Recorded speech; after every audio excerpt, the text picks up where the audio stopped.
अस्सलामुअलैकुम। ધોરણ 12 વિષય નામાના મૂળ તત્વ ભાગ 1 પ્રકરણ 7 સ્વાધ્યાયનો પ્રશ્ન નંબર 5 નીચેના વ્યવહારની પેઢીના વિસર્જનના સંજોગોમાં થતી આમનોંધ લખો। પ્રથમ સંજોગો આપ્યા છે। પેઢીના વિસર્જન સમયે પાઘડીની ચોપડે કિંમત 56,000 છે, તેની કોઈ રકમ ઉપજતી નથી। હવે વિસર્જન થાય ત્યારે તમામ પ્રકારની મિલકતોના ખાતા બંધ કરીને માલ મિલકત નિકાલ ખાતે લઈ જવામાં આવે છે અને ત્યારબાદ તે મિલકતોની ઉપજ વિશેની નોંધ કરવામાં આવે છે। તો અહીંયા જો ઉપજ થઈ હોય તો 2 પ્રકારની આમનોંધ થાય અને ઉપજ ન થઈ તો 1 પ્રકારની આમનોંધ થશે। સર્વપ્રથમ આપણે પાઘડી એટલે કે અદૃશ્ય મિલકતનું ખાતું બંધ કરીશું। મિલકતનું ખાતું બંધ કરવા માટે હંમેશા મિલકતોની ઉધાર બાકી હોય છે। ખાતું બંધ કરવા માટે તેને જમા કરીશું અને માલ મિલકત નિકાલ ખાતું ઉધાર કરીશું। તો આમનોંધ થશે માલ મિલકત નિકાલ ખાતે ઉધાર 56,000 રૂપિયા, તે પાઘડી ખાતે 56,000 રૂપિયા। હવે પછી ચોપડામાં પાઘડીનું ખાતું રહેશે નહીં, ખાતું બંધ થઈ જશે। તો માલ મિલકત નિકાલ ખાતાની ઉધાર બાજુ પર 56,000ની ખતવણી થશે અને પાઘડી ખાતામાં 56,000 જમા કરીશું એટલે પાઘડી ખાતું બંધ થઈ જશે। તમારે આમનોંધ લખતી વખતે તેના ખાના અને તેની વિગતો બરાબર ધ્યાનથી લખવી। બાબત જે લખાશે પાઘડી ખાતું બંધ કરી માલ મિલકત નિકાલ ખાતે લઈ ગયા તેને। હવે સાથે કહ્યું છે તેની કોઈ રકમ ઉપજતી નથી। જો ઉપજ થઈ હોય તો તેના વિશે આપણે નોંધ કરવી પડે। અદૃશ્ય મિલકત છે અને તેની ઉપજ નથી થતી એટલે તેની કોઈ નોંધ થશે નહીં। તો બીજા નંબર પર લખવું પડશે ઉપજના સંદર્ભમાં કોઈ હિસાબી નોંધ થશે નહીં। અગર જો દ્રશ્ય મિલકત હોતે તો તેની નોંધ ઉપજ ન થતે તો પણ આપણે ચોપડે કિંમતથી ઉપજ થઈ છે તેવું દર્શાવવું પડે, પરંતુ પાઘડી એ અદૃશ્ય પ્રકારની મિલકત છે અને તેની માટે કોઈ ઉપજ પણ નથી થતી તો તેના અંગે કોઈ નોંધ કરવાની રહેતી નથી। બીજો સંજોગમાં આપ્યું છે વિસર્જન સમયે પાકા સરવૈયામાં જમીન મકાન 8 લાખ અને રોકાણો 2 લાખ દર્શાવેલ છે। તેના અનુક્રમે 9 લાખ અને 1,50,000 ઉપજ્યા। તો સર્વપ્રથમ જમીન મકાન અને રોકાણોનું ખાતું બંધ કરવાની આમનોંધ થશે અને બીજી આમનોંધ થશે ઉપજ અંગેની। જોઈએ આમનોંધ કઈ રીતે થશે। નંબર 2 પર ખાલી જગ્યા પેઢીની આમનોંધ। પ્રથમ આમનોંધ છે માલ મિલકત નિકાલ ખાતે ઉધાર। માલ મિલકત નિકાલ ખાતે ઉધાર કેટલી રકમ લેવાની? તો જમીન મકાનની ચોપડે જે કિંમત છે અને રોકાણોની જે ચોપડે કિંમત છે તે દર્શાવવી પડશે। એટલે કે 8 લાખ અને 2 લાખ। તો જમીન મકાનના ખાતા જમા કરીશું। તે જમીન મકાન ખાતે 8 લાખ, તે રોકાણો ખાતે 2 લાખ અને કુલ રકમથી માલ મિલકત નિકાલ ખાતું ઉધાર થશે। તમે ઈચ્છો તો જુદી જુદી આમનોંધ કરી શકો, તમે ઈચ્છો તો સંયુક્ત આમનોંધ પણ કરી શકો। જમીન મકાન અને રોકાણો મિલકત છે, મિલકતના ખાતાની હંમેશા ઉધાર બાકી હોય તેને બંધ કરવા માટે જમીન જમા કરીશું અને માલ મિલકત નિકાલ ખાતું ઉધાર થશે। અહીંયા આપણે જમીન મકાનના અને રોકાણોના ખાતા બંધ કરી દીધા। હવે બીજા ક્રમ પર આવશે તેની ઉપજની આમનોંધ। ઉપજ થાય છે એટલે રોકડ કે બેંક આવશે। તો રોકડ કે બેંક ખાતે ઉધાર અને જમીન મકાનને રોકાણોનું ખાતું ઓલરેડી બંધ થઈ ચૂક્યું છે તો હવે કોઈ દિવસ પણ તેનો ઉલ્લેખ થશે નહીં। હવે કયા ખાતાની આપણે નોંધ કરવી પડે? તો કે માલ મિલકત નિકાલ ખાતાને જમા કરવું પડશે। તો નોંધ થશે રોકડ ખાતે ઉધાર, તે માલ મિલકત નિકાલ ખાતે। કેટલી રકમ? ઉપર આપણે 10 લાખથી ખાતા બંધ કર્યા હતા પણ તેની ઉપજ વધારે થાય છે 10,50,000। કઈ રીતે? તો જમીન મકાનના 8 લાખની જગ્યાએ 9 લાખ ઉપજે છે અને રોકાણોના 2 લાખની જગ્યાએ 1,50,000 ઉપજ થાય છે। તો રોકાણોમાં ઘટાડો છે પરંતુ તેની સામે જમીન મકાનમાં વધારો છે। તો ઓવરઓલ જોતા 50,000 રૂપિયા વધારો થયો જે માલ મિલકત નિકાલ ખાતે નોંધાઈ જશે। ત્રીજું છે પેઢીની કુલ મિલકતો 2 લાખ છે, જે પૈકી ચાલુ મિલકતો 40% છે અને રોકડ 10,000 સહિત 40% રકમ છે। ચોપડે મૂલ્યની ઉપજ થઈ। ચોપડે મૂલ્યની ઉપજ થઈ એટલે જેટલી રકમ ખરેખર તેની હોય તેટલી જ રકમ ઉપજી છે, પરંતુ અહીંયા રોકડ 10,000 સહિત કહ્યું છે આપણને। ચાલુ મિલકતોની અંદર રોકડ પણ 10,000 છે એટલે સર્વપ્રથમ તો આપણે ચાલુ મિલકતો અને સ્થિર મિલકતોને જુદી પાડીશું। 2 લાખના 40% ચાલુ મિલકતો છે તો 60% સ્થિર મિલકતો હશે। તો તેની ગણતરી કરીએ। પેઢીની કુલ મિલકતો 2 લાખ રૂપિયા, તેના 40% ચાલુ મિલકતો છે તો 80,000 રૂપિયા. તેમાંથી રોકડ સિવાયની મિલકતોના ખાતા બંધ કરવાના રહેશે. રોકડ ખાતું તો સૌથી છેલ્લે બંધ થાય છે, એટલે એ 10,000ને તમારે કાઢીને ચાલુ મિલકતો 70,000 ગણવી અને 60% સ્થિર મિલકતો છે તો તેની રકમ ચોપડે કિંમત 1,20,000 ગણવી. આપણે ચાલુ મિલકતો અને સ્થિર મિલકતોના ખાતા બંધ કરવાની આમનોંધ પહેલાં કરીશું. આમનોંધ થશે માલ મિલકત નિકાલ ખાતે ઉધાર 1,90,000, તે સ્થિર મિલકતો ખાતે 1,20,000, તે ચાલુ મિલકતો ખાતે 70,000. 2 લાખ કેમ નથી લીધા? કારણ કે 2 લાખમાં 10,000 રૂપિયા રોકડનો સમાવેશ થાય છે, રોકડ ખાતું બંધ કરવાનું નથી. તો 1,90,000 રૂપિયાથી માલ મિલકત નિકાલ ખાતું ઉધાર થાય છે. હવે તેના ઉપજ અંગેની નોંધ કરવાની છે. તો ચોપડે મૂલ્યની ઉપજ થઈ. ચોપડે મૂલ્ય એટલે 1,90,000, તો પૂરેપૂરા 1,90,000 ઉપજી છે તેવું દર્શાવવા માટે નોંધ થશે રોકડ કે બેંક ખાતે ઉધાર 1,90,000, તે માલ મિલકત નિકાલ ખાતે 1,90,000. તમારે દરેક વખતે જો તમને સૂચના ન આપી હોય તો બાબત જે લખવી જરૂરી છે. અહીંયા લખીશું સ્થિર મિલકતો તેમજ ચાલુ મિલકતોના ખાતા બંધ કરી માલ મિલકત નિકાલ ખાતે લઈ ગયા તેના. જો તમને બાબત જે જરૂરી નથી અથવા બાબત જે વગર એવું કહ્યું હોય સૂચનામાં તો જ બાબત જે નથી લખવાની, નહીંતર તમારે બાબત જે લખવી જરૂરી છે. બીજી આમનોંધમાં લખીશું સ્થિર મિલકતો તેમજ ચાલુ મિલકતોની ચોપડે કિંમત ઉપજી તેના. ચોથું છે ચોપડે પાઘડી દર્શાવેલ નથી છતાં વિસર્જન સમયે તેના વેચાણના 50,000 ઉપજ્યા. હવે ચોપડે પાઘડી દર્શાવેલ નથી એટલે તેનું ખાતું બંધ કરી શકાતું નથી, એટલે પ્રથમ આમનોંધ ખાતા બંધ કરવાની થશે નહીં. પરંતુ બીજી આમનોંધ જે છે તેની ઉપજ વિશેની, તે ઉપજ વિશે તમારે નોંધ કરવી પડશે. અહીંયા પાઘડી ખાતાનો ઉલ્લેખ કોઈ પણ જગ્યાએ થશે નહીં. ફક્ત તમારે રોકડ કે બેંક આવે છે તો ઉધાર અને તેની સામે માલ મિલકત નિકાલ ખાતું જમા કરવું પડશે. તો રોકડ કે બેંક ખાતે ઉધાર કેટલા હજાર ઉપજ્યા છે? 50,000 રૂપિયા. 50,000 રોકડ કે બેંક ખાતે ઉધાર, તે માલ મિલકત નિકાલ ખાતે. અને બાબત જે લખવાની ચોપડે નહીં નોંધેલ પાઘડીના ઉપજ્યા તેના. આગળ જોઈશું લેપટોપની કિંમત 35,000 છે. એક ભાગીદાર તેને 25,000માં લઈ જાય. સર્વપ્રથમ તો લેપટોપનું મિલકતનું ખાતું બંધ કરીશું. તો મિલકતનું ખાતું બંધ કરવા માટે નોંધ કરીશું માલ મિલકત નિકાલ ખાતે ઉધાર 35,000 રૂપિયા, તે લેપટોપ ખાતે 35,000. અહીં લેપટોપનું ખાતું બંધ કરી માલ મિલકત ખાતે લઈ ગયા તેના.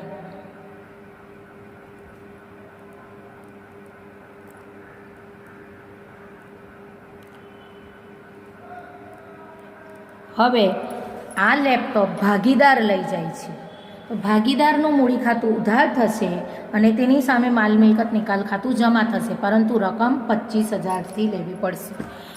ખાલી જગ્યા ભાગીદારના મૂડી ખાતે કે ચાલુ ખાતે ઉધાર 25,000, તે માલ મિલકત નિકાલ ખાતે 25,000. અહીંયા માલ મિલકત ખાતું ઉધાર થયું હતું, અહીંયા માલ મિલકત નિકાલ ખાતું જમા થઈ ગયું, પરંતુ 35,000થી ઉધાર અને 25,000થી જમા એટલે તફાવત 10,000નો રહેશે. આમાં પણ બાબત છે તમારે લખી દેવી. છઠ્ઠો મુદ્દો છે એક ભાગીદાર તેના શ્રીમતીજીની પેઢીને આપેલ લોન 40,000 ચૂકવવાનું સ્વીકારે છે. અહીંયા એક જ નોંધ થશે, એક તો શ્રીમતીજીની લોન ચૂકવાઈ જશે. લોનનું ખાતું હંમેશા જમા થાય છે, તેને બંધ કરવા માટે ઉધાર કરીશું અને જે તે ભાગીદાર ચૂકવવાનું નક્કી કરે છે તો તેનું મૂડી ખાતું કે ચાલુ ખાતું જમા કરીશું.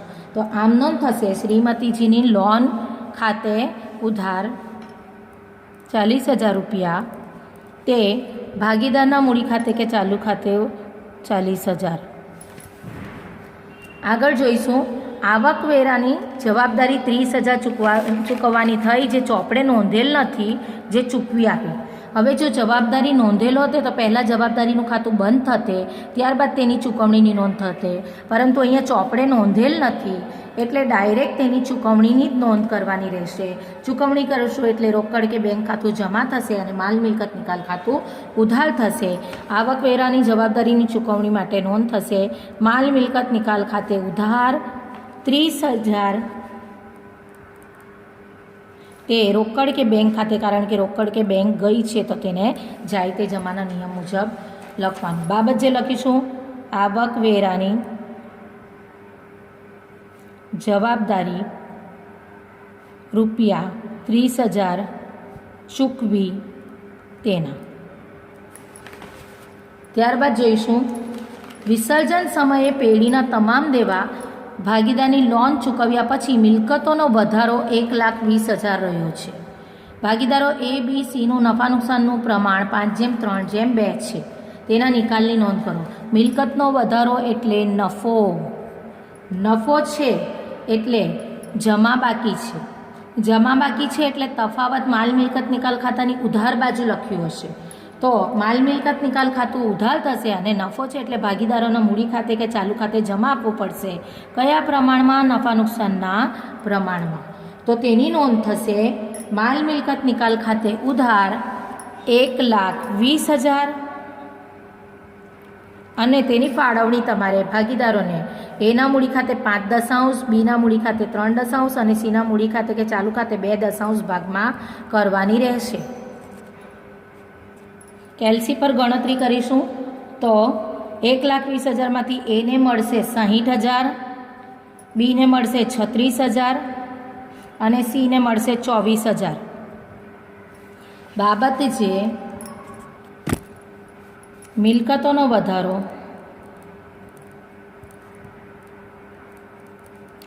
ભાગીદારોના મૂડી / ચાલુ ખાતે નફા નુકસાનના પ્રમાણમાં જમા આપ્યો તેના. વધારો છે એટલે નફો છે. જો મિલકતોમાં ઘટાડો હતે તો નુકસાન હોતે તો આનાથી વિપરીત ઊંધી નોંધ થતે. એના મૂડી ખાતે કે ચાલુ ખાતે ઉધાર, બીના મૂડી ખાતે ચાલુ ખાતે ઉધાર, સીના મૂડી ખાતે કે ચાલુ ખાતે ઉધાર. તે માલ મિલકત નિકાલ ખાતે અહીંયા નફો છે એટલે માલ મિલકત નિકાલ ખાતું ઉધાર અને ભાગીદારોના મૂડી ખાતા કે ચાલુ ખાતા જમા થશે. 9મું છે પેઢીના વિસર્જન સમયે ચોપડે યંત્રો 2 લાખ બતાવેલ છે. ચોપડે કિંમત ઉપજે છે. સર્વપ્રથમ તો યંત્રોનું ખાતું બંધ કરવા માટેની નોંધ કરીશું અને ત્યારબાદ તેની ઉપજની નોંધ કરીશું. તો નોંધ થશે માલ મિલકત નિકાલ ખાતે ઉધાર 2 લાખ, તે યંત્રો ખાતે 2 લાખ. અહીંયા યંત્રોનું ખાતું બંધ થઈ જશે અને માલ મિલકત નિકાલ ખાતું ચાલુ રહેશે. હવે માલ મિલકત નિકાલ ખાતામાં યંત્રોના નિકાલની નોંધ કરવા માટે તેની ઉપજ ચોપડે કિંમતે થાય છે એટલે કે પૂરેપૂરા 2 લાખે થાય છે. તો રોકડ કે બેંક ખાતે ઉધાર 2 લાખ, તે માલ મિલકત નિકાલ ખાતે 2 લાખ. અહીં યંત્રોનું ખાતું બંધ કરી માલ મિલકત નિકાલ ખાતે લઈ ગયા તેના. અને આમાં લખાશે યંત્રોની ચોપડે કિંમત ઉપજી તેના. આગળ જઈશું. કોઈ એક ભાગીદાર પેઢીના વિસર્જનની કાર્યવાહી કરવાની જવાબદારી સ્વીકારે છે. તેના બદલામાં તેને મહેનતાણા તરીકે 20,000 ચૂકવવાનું નક્કી કર્યું. પેઢીએ તેને ખર્ચ પેટે 12,000 ચૂકવ્યા. અહીંયા 2 ભાગમાં તમે આમ નોંધ કરી શકો અથવા સંયુક્ત રીતે પણ આમ નોંધ કરી શકો છો. 2 ભાગમાં નોંધ કરો તો સર્વપ્રથમ 20,000 રૂપિયા તેને મહેનતાણું ચૂકવવાનું નક્કી થયું તેના નોંધ કરવી પડશે અને ત્યારબાદ તેને ખરેખર ખર્ચ પેટે ચૂકવણી કેટલી થઈ તેની નોંધ થશે. તો પહેલી નોંધ થશે માલ મિલકત નિકાલ ખાતે ઉધાર, તે ભાગીદારના મૂડી ખાતે કે ચાલુ ખાતે 20,000. આ મહેનતાણું ચૂકવવાનું નક્કી થયું, તેને ચૂકવવાપાત્ર રકમની નોંધ કરી. ત્યારબાદ તેને રકમ તો 12,000 જ ચૂકવવામાં આવે છે. તો ભાગીદારે લેવાની થાય છે 20,000 રકમ, તેની સામે તેને 12,000 ચૂકવણી થાય છે. તો જે તે ભાગીદારના મૂડી ખાતે કે ચાલુ ખાતે ઉધાર, તે રોકડ કે બેંક ખાતે 12,000. એટલે એમ જોવા જઈએ તો તેને 20,000માંથી 12,000ની રકમ જ મળે છે, 8,000 રૂપિયા બાકી રહે છે. આ નોંધ આ રીતે તમે ન કરો તો સંયુક્ત આમનોંધ કરી શકો છો. સંયુક્ત આમનોંધમાં માલ મિલકત નિકાલ ખાતું તો 20,000થી જ તમારું ઉધાર થશે, પણ તેની સામે ભાગીદારનું મૂડી ખાતું 8,000થી જમા થશે અને રોકડ ખાતું 12,000થી. એટલે માલ મિલકત નિકાલ ખાતાની ઉધારની એન્ટ્રી, રોકડ ખાતાની જમાની એન્ટ્રી અને બાકી તફાવત ભાગીદારના મૂડી ખાતે દર્શાવવો પડશે. તો માલ મિલકત નિકાલ ખાતે 20,000 રૂપિયા ઉધાર, રોકડ કે બેંક ખાતે ખરેખર જે ચૂકવણી કરી છે 12,000 અને બાકી જે ખૂટતી રકમ છે 8,000 તે ભાગીદારના મૂડી ખાતે કે ચાલુ ખાતે દર્શાવવું પડશે. એટલે તમે ઈચ્છો તો જુદી જુદી આમનોંધ કરી શકો અથવા તો સંયુક્ત આમનોંધ કરી શકો છો. આગળનો જોઈએ આમનોંધ. પેઢીના વિસર્જન સમયે દેવાદારો 1,20,000 છે અને લેણદારો 60,000 છે. એક ભાગીદાર 20% ઓછી કિંમતે દેવાદારો લઈ લેણદારને ચૂકવે છે. હવે આમાં સર્વપ્રથમ તો તમારે દેવાદારોનું ખાતું બંધ કરવું પડશે, ત્યારબાદ તમારે લેણદારોનું ખાતું બંધ કરવું પડશે, ત્યારબાદ દેવાદારોની આવકની નોંધ કરવી પડશે અને તે જ રીતે લેણદારની ચૂકવણી. પણ આ દેવાદારોની આવક અને લેણદારોની ચૂકવણી ભાગીદાર કરે છે તો ભાગીદારના મૂડી ખાતે તેની અસર આપવી પડશે. સર્વપ્રથમ દેવાદારોનું ખાતું બંધ કરી દઈએ. પેઢીના વિસર્જન સમયે દેવાદારો 1,20,000ના છે. દેવાદારોની હંમેશા ઉધાર બાકી હોય છે, તેનું ખાતું બંધ કરવા માટે તેને જમા કરીશું. તો માલ મિલકત નિકાલ ખાતે ઉધાર તે દેવાદારો ખાતે લખીશું. દેવાદારો છે 1,20,000ના. બાબત જે આવશે દેવાદારોનું ખાતું બંધ કરી માલ મિલકત નિકાલ ખાતે લઈ ગયા તેની સામે લેણદારો 60,000ના છે. લેણદારોની હંમેશા જમા બાકી હોય છે, ખાતું બંધ કરવા માટે તેને ઉધાર કરીશું. લેણદારો ખાતે ઉધાર 60,000 તે માલ મિલકત નિકાલ ખાતે 60,000. અહીંયા આપણે દેવાદારો અને લેણદારોના ખાતા બંધ કરી દીધા. હવે ભાગીદારે આ દેવાદાર અને લેણદારનો હિસાબની પતાવટની જવાબદારી સ્વીકારી છે. એક ભાગીદાર 20% ઓછી કિંમતે દેવાદારો લઈ લેણદારને ચૂકવે છે. એટલે જેટલા દેવાદારો છે તેને 20% ઓછી કિંમતે લે તો 1,20,000 માઇનસ 20% કરવાનું. તો એટલી રકમથી તેને દેવાદારો પૈકી રકમની આવક થશે. એ આવક ભાગીદાર લે છે એટલે ભાગીદારનું મૂડી ખાતું કે ચાલુ ખાતું ઉધાર થશે. રકમ જોઈએ 1,20,000 માઇનસ 20% તો 96,000 તેને ઉપજ થશે દેવાદાર પાસેથી. આ 96,000ની સામે તેણે લેણદારોની ચૂકવણી કરવાની છે. લેણદારો તો તેણે પૂરેપૂરા જ ચૂકવવા પડશે. લેણદારો છે 60,000 તો એની ચૂકવણી માટે તેનું મૂડી ખાતું જમા કરવું પડશે. માલ મિલકત નિકાલ ખાતે ઉધાર 60,000 તે ભાગીદારોના મૂડી ખાતે કે ચાલુ ખાતે 60,000. ફરીવાર એકવાર સમજી લઈએ. દેવાદારોનું ખાતું બંધ કરવા માટે માલ મિલકત નિકાલ ખાતું ઉધાર તે દેવાદારો ખાતે, લેણદારોનું ખાતું બંધ કરવા માટે લેણદાર ખાતે ઉધાર તે માલ મિલકત નિકાલ ખાતે. અહીંયા લેણદારો અને દેવાદારોના ખાતા બંધ થઈ ગયા છે. દેવાદારો પાસેથી ઉપજ ભાગીદારને થવાની છે એટલે ભાગીદારનું મૂડી ખાતું કે ચાલુ ખાતું ઉધાર થશે. તેની સામે માલ મિલકત નિકાલ ખાતું જે અહીંયા ઉધાર કર્યું હતું તેને જમા અને લેણદારોની રકમની ચૂકવણી ભાગીદાર કરે છે તો અહીંયા માલ મિલકત નિકાલ ખાતું જમા થયું હતું તેને ઉધાર કર્યું અને ભાગીદારના મૂડી ખાતે કે ચાલુ ખાતે જમા કરવા પડશે. તો અહીંયા ભાગીદારોના મૂડી ખાતે રકમની ચૂકવણી થાય છે એટલે ભાગીદારનું મૂડી ખાતું આવ્યું. રોકડ કે બેંકનો ઉલ્લેખ થશે નહીં. રોકડ કે બેંકની જગ્યાએ ભાગીદારના મૂડી ખાતે કે ચાલુ ખાતે અસર આપવી પડશે. 12મું પરિસ્થિતિ છે RB અને I.